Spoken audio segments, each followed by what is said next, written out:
Pisces, welcome to your reading.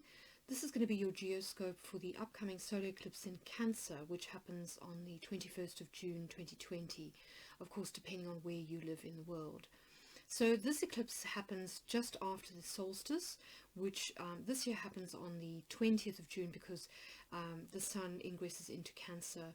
You know, it's based on the tropical zodiac, which varies slightly from year to year.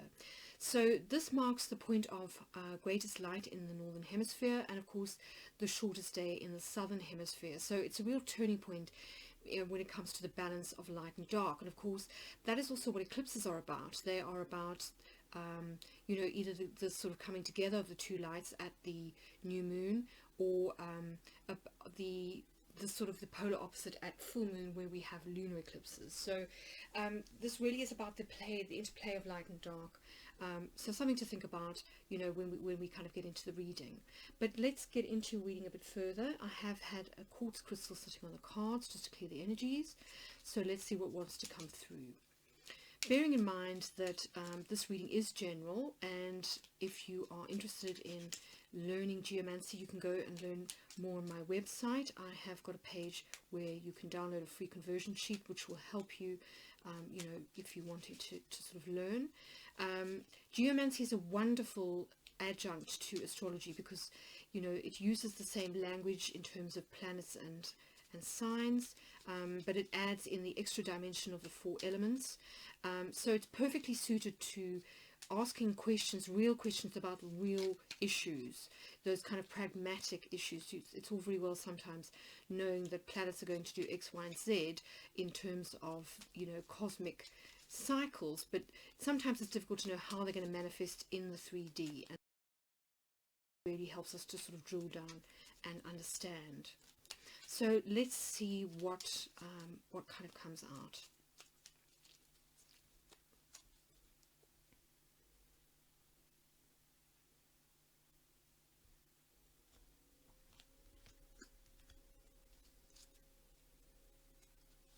So first up is Cauda Draconis. So this is the south node of the moon. It is more symbolically resonant with lunar eclipses or full moons because this is about the end of a karmic contract. So it could be that you have come to the end of a personal cycle of some kind, whether it is to do with you know, where you live, whether it's the end of a relationship, a marriage, whether it's the end of a career. But on some level you feel as though you've come to the end of a personal cycle and you're getting ready to release whatever that cycle is, release the past and move into a new cycle. So this may well have something to do with a family situation or with a domestic setup, or where you have been living, because we've got Tristia here. Now Tristia is usually suffering grief or loss of some kind. So this is Saturn in the sign of Aquarius. That may also be significant. Saturn moved into the sign of Aquarius around about the solstice, the equinox, so around about the 20th, 21st of March. But Saturn is currently retrograde and will move back out of Aquarius briefly. I think it's around about July. So it will go back into Capricorn for a couple of months, and then will resume its journey through Aquarius from December onwards, which will be when we have the next solstice as well as the next set of eclipses. So it's possible that on some level you've had a kind of a breaking up of a household, a family. So this may have to do with the end of a marriage, for example. It could also be that you've had to sell a property, or that something's happened, you know, to the property, and you know it's now in need of repair. But you know, on some level there's suffering or grief or loss in your domestic environment. The other way that this could work, of course, is that you may have lost a loved one, perhaps due to COVID-19. That is certainly a possibility because this is the fourth house of family and roots. The other thing to think about is genetic heritage, as well as gifts, talents and abilities, ancestral bloodlines, surnames, you know, all the types of things that we inherit. It could be a property too that you may have lost out on in a will, for example. And then this is your seventh house, Pisces. So this is this is the house of relationship. It's usually committed relationships. So these are kind of one-to-one significant relationships that we want to last, or that have lasted over time. So it's what we want to kind of commit to. So it can be a business partnership, but it can also be a long-term romantic commitment. And it's interesting that we've actually got the card of relationship in the 7th house. So this is the card of Libra. It's the card of Venus in Libra. So this is really about harmony in relationships. It's about romantic success. It's about coming together with others in a joyful, communal, sort of a loving way. So it's a really positive card. So it can be that you are, as I say, that you are moving out of a cycle, like a domestic sort of setup, and you're sort of moving towards you wanting happiness and harmony in your committed relationship. So maybe you're kind of coming out of a divorce and you're looking for a new connection. But this indicates positive outcomes. Interesting. So now we've got the counterpart to Puella, which is girl, in the form of Puer, which is boy. So this is Mars in Aries. So this is kind of active, masculine, sort of forward-moving, initiating yang energy, and this is the more receptive, kind of yin energy of receiving, attracting, and allowing other people to kind of come closer. So this is the sort of the kind of pursuing energy, and this is the receiving, admirers kind of energy. So that may be significant. It may be that you're really focused on pursuing a new partner. It could also be that you are very focused on your career and on making progress within your career, because this is a very driven energy of Mars in Aries. It can be sort of beginner's energy as well. So it could be that you're starting a new career, or a new direction in life, kind of brand new start. And this fits quite well with the idea that you're moving, you're at the end of a particular karmic cycle. So you're kind of keen to move forward. It's almost like the Fool, or the King of Wands kind of energy in the tarot. So there's a sense of agency where you take your future into your hands and you actually do something about it. So I'm just going to pause quickly while I do the rest of the conversions, and then we'll dive deeper into the reading. Hi Pisces, welcome back to reading. So as you can see, I have done all the conversions and I have put the cards into the correct houses. So let's dive into reading it a little bit more. So Pisces, for you, this particular eclipse happens in your 5th house. Now, the 5th house is new love relationships. It's passion, it's joy, it's children, it's creativity, and it's gambling. This is about kind of risk taking, but it's also it's ultimately what brings you joy. So given that we've got the same card here that we've got in your 7th house, I would say that you are really focused on relationships at the moment. So I kind of feel as though, given that these are the 2 houses associated with romance, that you're really keen to sort of to meet someone new, or to sort of pursue something romantic, in terms of something new. And this may be why you're kind of ending a cycle, and why we've got this potentially sort of sorrow or loss, or kind of a broken home happening here in your 4th house. So when we've got sort of Puella here, we do have a sense of romantic success. So there definitely looks as though there's potential here for a new relationship, if that is something that you want. But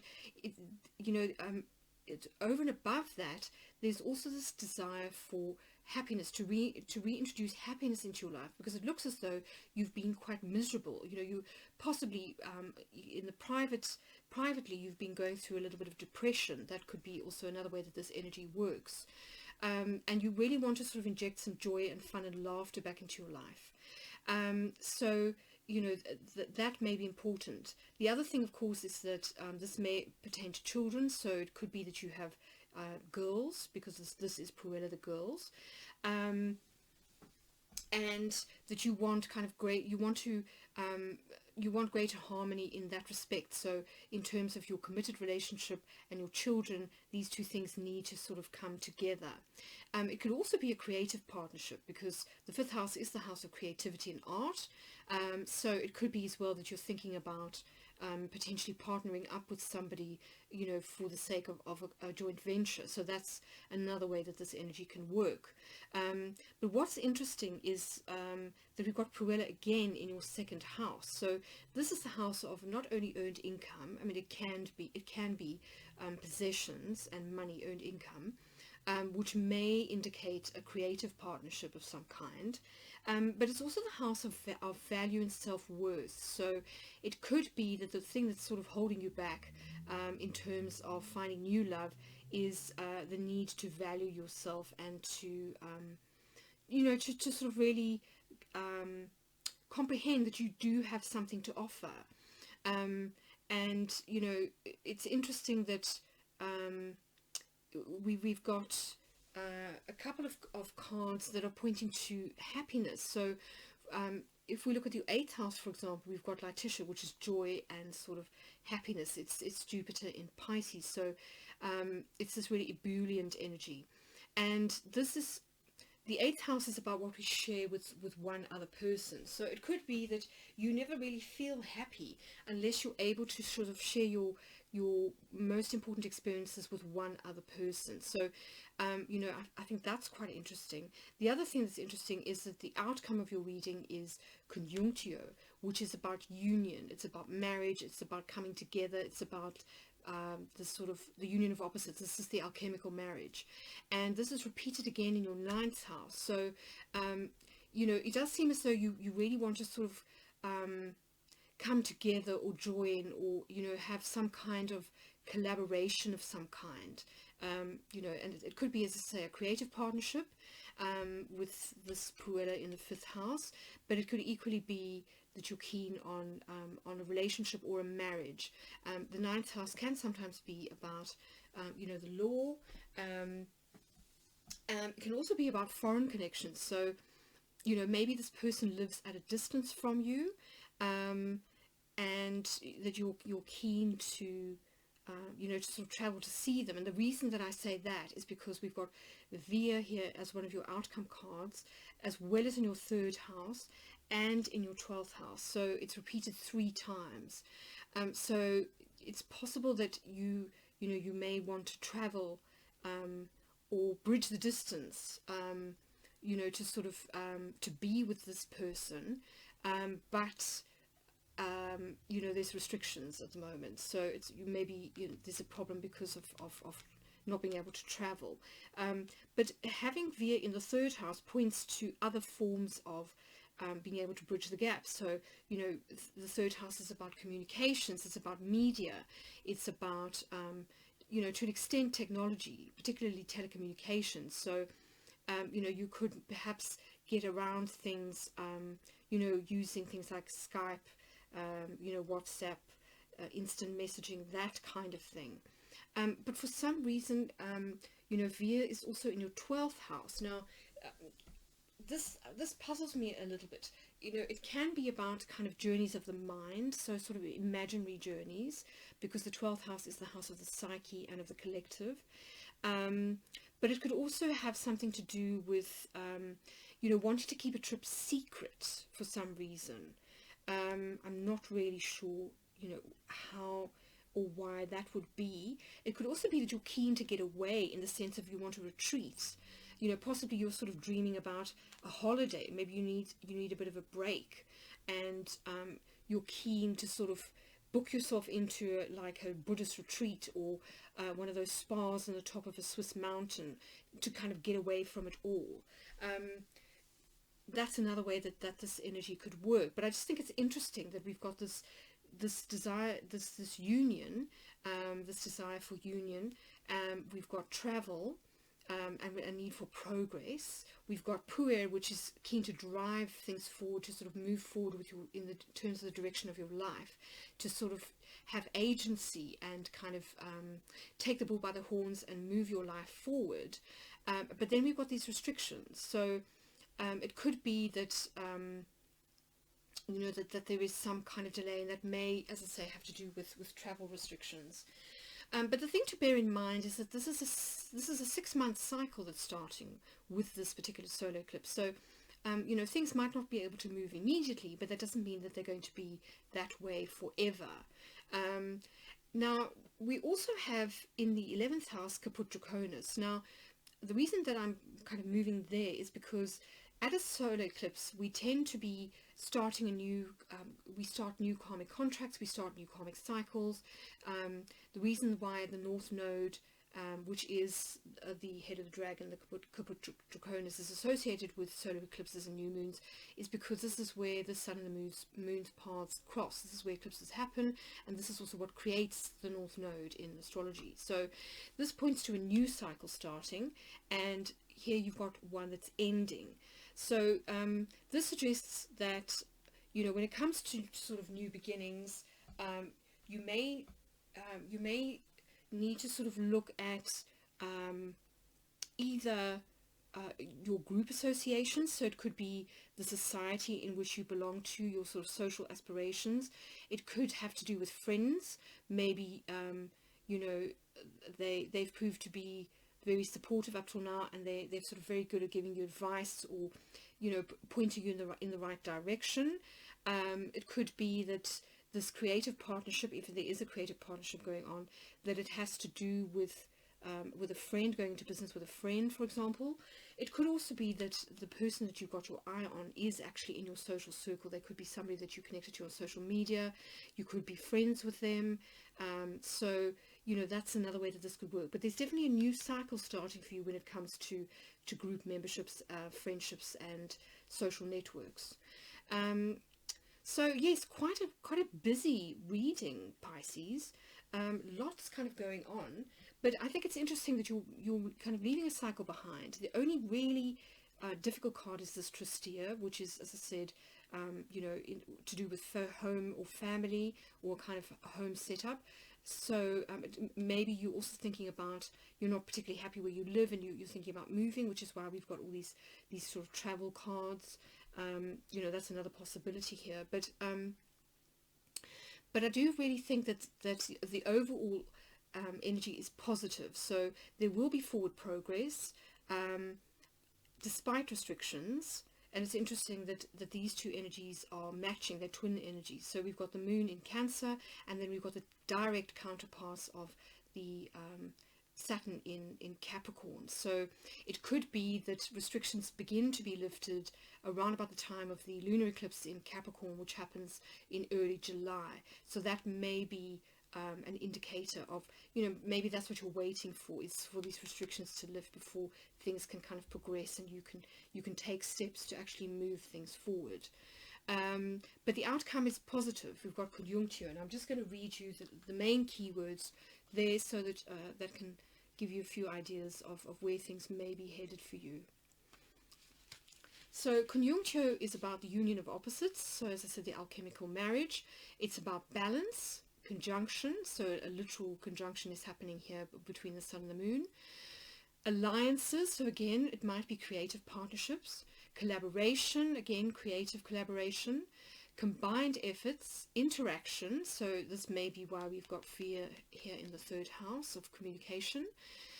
Marriages, recovery of things lost.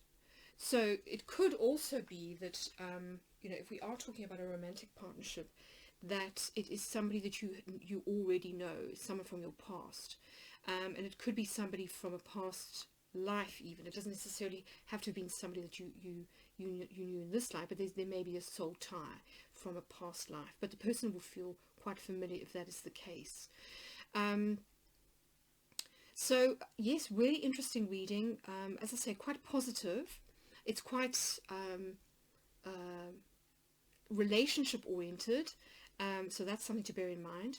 I think, you know, if you're interested and you haven't already signed up for my horoscopes, which I do on my website, you might want to go and subscribe now. All the details are below in the description box, because it could well be that you get more information from the horoscope that I'm going to do, because I'm going to go into fixed star placements as well there are a couple that, you know, Mercury is going to be quite important, Mercury retrograde. So go and check that out if you're interested. And otherwise, all the best for the upcoming solstice and eclipse. And I will catch you in a couple of weeks when I do my full moon lunar eclipse forecast.